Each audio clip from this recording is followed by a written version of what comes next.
Thank you.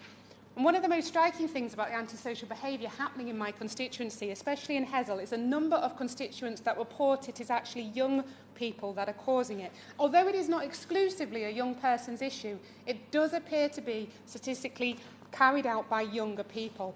So earlier this year, I co-sponsored a bill brought forward by my honourable friend, the member for Brighton Kemp Town, to make youth services provision statutory.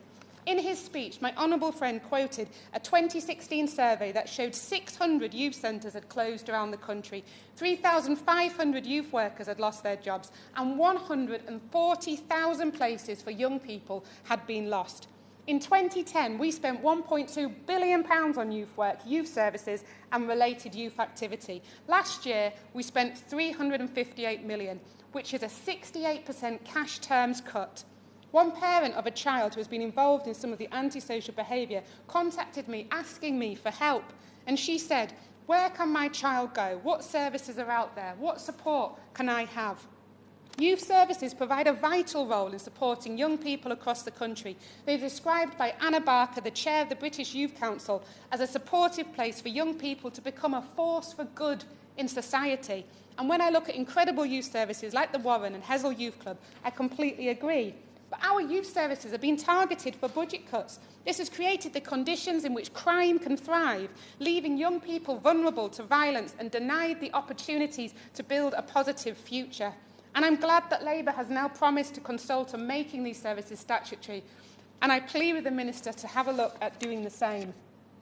But the Minister will be pleased to know that I'm not just asking for more money today. I'm also asking for a change in attitude brought about by a change in policy. As a member of the Education Select Committee, I am deeply concerned about the increasing number of children being excluded and off-rolled from our schools. A recent study proved that there are dozens of schools excluding more than 1 in 5 children. These children are not leaving school for a high-quality education somewhere else. They're often found wandering around public spaces in our cities. These children have been written off by society at a young age. Is it really a shock to us that their anger is felt as antisocial behaviour?